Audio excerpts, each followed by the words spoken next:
মেঘলা আকাশ, টানা বৃষ্টি আর ভেজা সকাল। গত কয়েকদিন ধরেই এমনই আবহাওয়া দেখছে রাজ্যের মানুষ। কোথাও হয়তো ঝিরিঝিরি বৃষ্টি হচ্ছে, আবার কোথাও হঠাৎ করেই শুরু হচ্ছে একেবারে মুষলধারে বৃষ্টি।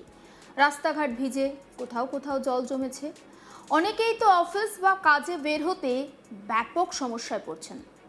কৃষকদের দিক থেকে যদি দেখি তাহলে এই বৃষ্টি তাদেরকে কিছুটা স্বস্তি দিচ্ছে, আবার অন্যদিকে অতি বৃষ্টি বেশ কিছুটা আশঙ্কাও বাড়াচ্ছে।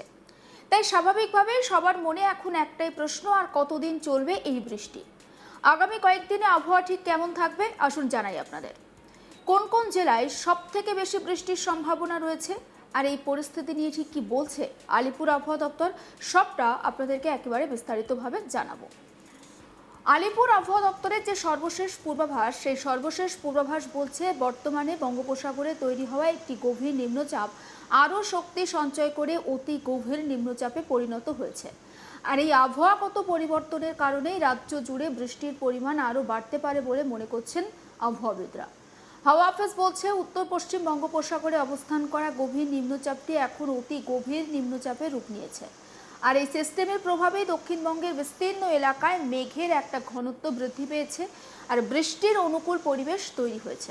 ফলে আগামী কয়েকদিন দক্ষিণবঙ্গের বেশিরভাগ জেলাতেই আকাশ মেঘলা থাকবে, মাঝে মধ্যে তাই বৃষ্টির দেখাও মিলবে। মঙ্গলবারের আবহাওয়ার দিকে যদি আমরা একটু নজর রাখি তাহলে দক্ষিণবঙ্গের প্রায় সব জেলাতে হালকা থেকে মাঝারি বৃষ্টি হবে, তবে কয়েকটি জেলায় কিন্তু ভারী বৃষ্টিও হতে পারে। বিশেষ করে উপকূলবর্তী যে সমস্ত জেলা রয়েছে, যেমন দক্ষিণ চব্বিশ পরগনা, পূর্ব মেদিনীপুর, এই সমস্ত জায়গায় ভারী বৃষ্টি হবে। অন্যদিকে ঝাড়গ্রামে ভারী থেকে অতি ভারী বৃষ্টির সম্ভাবনার কথাও বলছে আলিপুর আবহাওয়া দপ্তর। এই জেলাগুলির কোথাও কোথাও টানা কয়েক ঘন্টা প্রবল বৃষ্টি হতে পারে, ফলে যে সমস্ত নিচু জায়গা রয়েছে সেখানে জল জমার যে আশঙ্কা সেটা উড়িয়ে দেওয়া যাচ্ছে না। এছাড়াও বাঁকুড়া, পুরুলিয়া, হাওড়া, উত্তর চব্বিশ পরগনা, কলকাতাতেও ভারী বৃষ্টির সম্ভাবনা রয়েছে। এই জেলাগুলোতে দিনের বিভিন্ন সময় বজ্রবিদ্যুৎ সহ বৃষ্টি হতে পারে, আবার কখনো বা ঝোড়ো হাওয়ার দাপট লক্ষ্য করা যেতে পারে। তাই প্রয়োজন ছাড়া বাড়ির বাইরে না বেরোনোর পরামর্শ দিচ্ছেন বিশেষজ্ঞরা। বিশেষ করে যাদের জরুরি কাজ রয়েছে তাদেরকে অবশ্যই আবহাওয়ার আপডেট দেখে বেরোনোর অনুরোধ করা হচ্ছে। আর যাদের জরুরি প্রয়োজনে বাড়ির বাইরে বেরোতেই হবে তারা অবশ্যই সঙ্গে রেনকোট রাখুন কিংবা ছাতা রাখুন। কলকাতার কথায় যদি একটু আসি, আমরা জানি যে কলকাতাতে একটু ভারী বৃষ্টি হলেই কিন্তু জল জমে যায়। বিশেষ করে দক্ষিণ কলকাতার ঠনঠনিয়া, এই সমস্ত জায়গা, আমা স্ট্রিট, বিভিন্ন জায়গাতে প্রচুর পরিমাণে জল জমে। তাই শহর জুড়ে মঙ্গলবারও কিন্তু মেঘলা আকাশের সম্ভাবনা রয়েছে, কোথাও কোথাও বৃষ্টি হতে পারে। সকাল থেকে মাঝে মধ্যেই আমরা দেখছি যে শহর কলকাতাতে হালকা বৃষ্টি হচ্ছে, আবার দুপুর বা বিকেলের দিকে কিছু এলাকায় ভারী বৃষ্টিও হতে পারে। ফলে অফিস টাইমে একটা যানজটের সমস্যা তৈরি হতে পারে, জল জমার সমস্যা দেখা দেওয়ার একটা আশঙ্কা রয়েছে শহরের বিভিন্ন রাস্তায়, তাই যানবাহন চলাচলে প্রভাব পড়তে পারে। এবার একদম কলকাতার পাশের জেলা উত্তর চব্বিশ পরগনা। এই উত্তর চব্বিশ পরগনা এবং হাওড়া বলা হয় যে কলকাতার একেবারে সিস্টার্স, এবং এখানকার বৃষ্টির সম্ভাবনাও, এই দুই জেলাতেও বৃষ্টির সম্ভাবনা কিন্তু যথেষ্ট বেশি।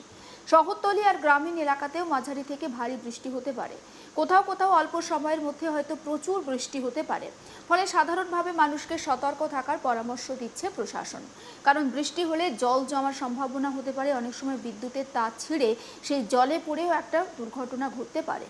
আবার উপকূলবর্তী জেলা পূর্ব মেদিনীপুর এবং দক্ষিণ চব্বিশ পরগনা, এখানেও কিন্তু পরিস্থিতির দিকে বিশেষ নজর রাখছে প্রশাসন, কারণ এই দুই জেলা সমুদ্রের ভীষণ কাছাকাছি। তাই নিম্নচাপের প্রভাব এই দুই জেলাতে সবার আগে পড়ে। তাই এখানে প্রবল বৃষ্টি আর দমকা হাওয়ার দাপট দেখা যেতে পারে উপকূল এলাকায় স্বাভাবিকভাবে, তাই জনজীবন কিছুটা ব্যাহত হবে। এই পরিস্থিতিতে সবথেকে গুরুত্বপূর্ণ সতর্কবার্তা দেওয়া হয়েছে মৎস্যজীবীদের জন্য, কারণ আলিপুর আবহাওয়া দপ্তর স্পষ্টভাবে বলছে সমুদ্র এখন উত্তাল থাকার সম্ভাবনা রয়েছে, আবার এদিকে ইলিশের মরশুম। তাই মৎস্যজীবীরা কিন্তু সমুদ্রে ইলিশ মাছ ধরতে যেতে এই সময় ভীষণভাবে চান, কিন্তু আবহাওয়ার আপডেট দেখে তাদেরকে সমুদ্রে যেতে বলা হচ্ছে। তবে এই মুহূর্তে যেহেতু সমুদ্র উত্তাল রয়েছে, নিম্নচাপের একটা ঘনঘটা লক্ষ্য করা যাচ্ছে, তাই মৎস্যজীবীদের সমুদ্রে যেতে নিষেধ করা হচ্ছে। যারা এখনো পর্যন্ত মাছ ধরার কারণে সমুদ্রে আটকে পড়েছেন তাদেরকেও যত দ্রুত সম্ভব নিরাপদে ফিরে আসার পরামর্শ দেওয়া হচ্ছে, কারণ অতি গভীর নিম্নচাপের প্রভাবে সমুদ্রের পরিস্থিতি যে কোনো সময় আরও খারাপ হতে পারে। তবে শুধুমাত্র যে সমুদ্র তা কিন্তু নয়, উপকূলবর্তী এলাকায় বসবাসকারী যে সমস্ত মানুষজন, অর্থাৎ একেবারে নদী ঘেঁষা যে সমস্ত, যেমন কাকদ্বীপ, বকখালি, ফ্রেজারগঞ্জ, এই সমস্ত এলাকার মানুষজনকে সতর্ক থাকার অনুরোধ করা হচ্ছে। কারণ শুধুমাত্র যে প্রবল বৃষ্টি হবে তা কিন্তু নয়, তার সঙ্গে দমকা হাওয়ার একটা সম্ভাবনা রয়েছে, ফলে গাছ পড়ে যাওয়া বা বিদ্যুতের লাইনের সমস্যা দেখা দিতে পারে। তাই অপ্রয়োজনে বাড়ির বাইরে না বেরোনো সব থেকে নিরাপদ বলে মনে করছেন বিশেষজ্ঞরা। কারণ উপকূলবর্তী এলাকায় যে সমস্ত কাঁচা বাড়ি রয়েছে সেখানে জল ঢুকে একটা বিপজ্জনক পরিস্থিতি তৈরি হতে পারে। তাই এই সমস্ত জায়গায় যে ফ্লাড সেন্টারগুলো করা হয়েছে প্রশাসনের তরফে, সেখানেও কিন্তু যারা একেবারে নদী তীরবর্তী, সমুদ্র তীরবর্তী অঞ্চলের মানুষজন, তাদেরকে থাকার কথা বলা হচ্ছে প্রশাসনের তরফে। এবার আপনাদেরকে বলি পশ্চিমাঞ্চলের জেলার কথা। যেমন বাঁকুড়া আর পুরুলিয়াতেও ভারী বৃষ্টির সম্ভাবনা রয়েছে। এই দুই জেলায় কৃষিকাজের জন্য বৃষ্টি অনেকটা উপকারী হবে, কিন্তু অতিরিক্ত বৃষ্টি আবার জমিতে জল জমাবে, ফলে যে সমস্ত ফসল এই সময়তে আমরা দেখতে পাই সেগুলোর ক্ষেত্রে কিন্তু নানা রকম সমস্যা হতে পারে, ফলে সবজির দাম বাড়তে পারে। তাই কৃষকদের অবশ্যই স্থানীয় প্রশাসন যে নির্দেশিকা দিচ্ছে সেই নির্দেশিকা মেনে চলার পরামর্শ দেওয়া হচ্ছে। অন্যদিকে ঝাড়গ্রামের পরিস্থিতির দিকে যদি আমরা নজর রাখি, এই জেলাতেও কিন্তু ভারী থেকে অতি ভারী বৃষ্টির একটা সম্ভাবনা রয়েছে। আসুন আবহাওয়া দপ্তরের অধিকর্তা হাবিবুর রহমান বিশ্বাস তিনি ঠিক কি বলছেন শোনাই আপনাদের। ভারী থেকে অতি ভারী বৃষ্টিপাত আগামী 24 ঘন্টায় মূলত আমাদের দক্ষিণ চব্বিশ পরগনা, পূর্ব মেদিনীপুর, পশ্চিম মেদিনীপুর, ঝাড়গ্রাম এই জেলাগুলিতে হওয়ার সম্ভাবনা থাকছে। আর ভারী বৃষ্টিপাতের সতর্কতা রয়েছে বাঁকুড়া, পুরুলিয়া, হাওড়া, উত্তর চব্বিশ পরগনা, হুগলি এবং কলকাতাতেও কিছুটা সম্ভাবনা রয়েছে। আর আগামীকালও আমাদের দক্ষিণবঙ্গের সব জেলাতেই হালকা থেকে মাঝারি বৃষ্টিপাত প্রায় সর্বত্রই থাকবে। আর তার সঙ্গে সঙ্গে পশ্চিম মেদিনীপুর, ঝাড়গ্রাম, বাঁকুড়া, পুরুলিয়া জেলাতে ভারী বৃষ্টিপাতের সতর্কতা রয়েছে। দুদিন পরে, আজ এবং কালকের পরে, দক্ষিণবঙ্গে বৃষ্টিপাতের পরিমাণ তীব্রতা মূলত কমে যাবে। ভারী বৃষ্টিপাতের আর সতর্কতা নেই, তবে অনেক জায়গাতেই হালকা থেকে মাঝারি বৃষ্টিপাত থাকবে।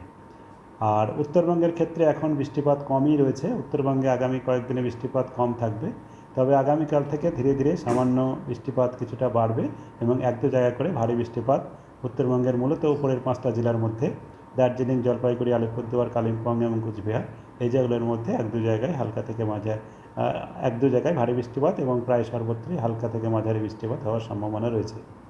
কলকাতা তার পার্শ্ববর্তী অঞ্চলে যেটা রয়েছে সেখানে সাধারণত মেঘলা আকাশ আর কয়েক পশলা হালকা থেকে মাঝারি বৃষ্টিপাত এবং সর্বমোটভাবে প্রায় ভারী বৃষ্টিপাতও হয়ে যেতে পারে আগামী 24 ঘন্টায়। আর মূলত যেটা বড় সতর্কতা রয়েছে সেটি হচ্ছে আমাদের মৎস্যজীবীদের জন্য আগে থেকেই বলা হয়েছে আগামীকাল পর্যন্ত 28 তারিখ পর্যন্ত মৎস্যজীবীদের সমুদ্রে যেতে মানা করা হয়েছে, কারণ সমুদ্র উত্তাল রয়েছে আমাদের এই অতি গভীর নিম্নচাপের জন্য। আর তার সঙ্গে সঙ্গে ভারী বৃষ্টিপাতও সমুদ্র অঞ্চলেও হচ্ছে, তার জন্যে আমাদের মৎস্যজীবীদের আগামীকাল পর্যন্ত সমুদ্রে যেতে মানা করা হয়েছে। সমস্ত আপডেট পৌঁছে দেবো আপনাদের কাছে, নজর রাখুন আজ তাক বাংলায়, সাবস্ক্রাইব করতে ভুলবেন না।